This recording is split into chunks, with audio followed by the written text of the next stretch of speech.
در تازه نگاه داشتن محیط زیست من هم سهم میگذارم.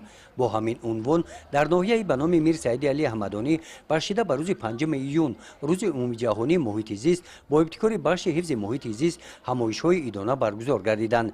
چاره‌بینی ایدانه اکولوژی با اشتراک جانشین رئیس ناحیه به نام میر سعید علی همدانی، کارمندان بخش حفظ محیط زیست، راهبران مؤسسه‌های تعلیمی، آموزگاران فن‌های گیوگرافیا و طبیعت شناسی، اعضایان محفل‌های دوستداران طبیعت، اختیاریان نزد بخش حفظ محیط زیست در مؤسسه تحصیلات میانه عمومی رقم 54 در مرکز ناحیه برگزار گردید.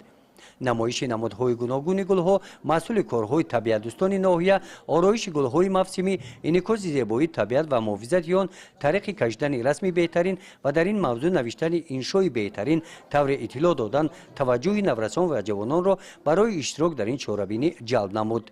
از روی مشاهده ها عیان بود که به این آزمون نورسان با تیاری خوب آمده از این همایش اکولوژی تاثیرات های نیک برداشتند. ما خوانندگان سرول وظیفه داریم که محیط خود را تازه و آزاده نگاه داریم. این پیش از همه به آب وابستگی دارد، چون که ما میتوانیم به واسطه آب محیط خود را تازه نگاه داریم و گل و گیاه درختان را از تاثیرات و عامل‌های ضرررسان امین نگاه داریم. و البته ما باید پیش از همه در حفظ طبیعت خود کوشش نماییم و پرتوها را از آن به آنجا پرتوها را نپرتاییم و آن را تازه و آزاده نگاه داریم.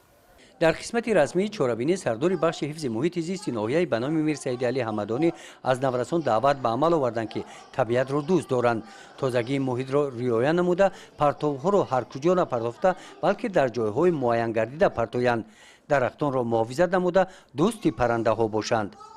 این چاره‌بینی امروزه به هر یک کودک، به هر یک خواننده تاثیر مثبت خود را رسانید. از این من بعد خوانندگان وادار میشوند که محیط زیست را، محیط طبیعت را چون گوهره که چشم نگاه دارد.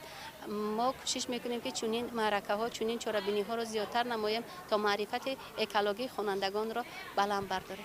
بخشیده به روز عمومی جهانی محیط زیست، نورسان در موضوعهای حفظ طبیعت صرفه‌کارانه استفاده نمودن آب نوشابه، ذخیره‌های طبیعی، هوای تازه با معروضه‌های جالب و پرمضمون برآمد نموده. وابسته به این موضوع صحنه‌های تربیوی نمایش دادند. در جنبش غالبان نامیناسیون‌های انشای بهترین و رسم بهترین از نام مقامات اجرایی حاکمیت دولتی ناحیه با سپاسنامه‌ها قدر کرده شدند. گزارش خواجه نظریف خدای نظر ظهوروف از ناحیه به نام میر سعید علی همدانی برای برنامه اطلاعاتی نوید.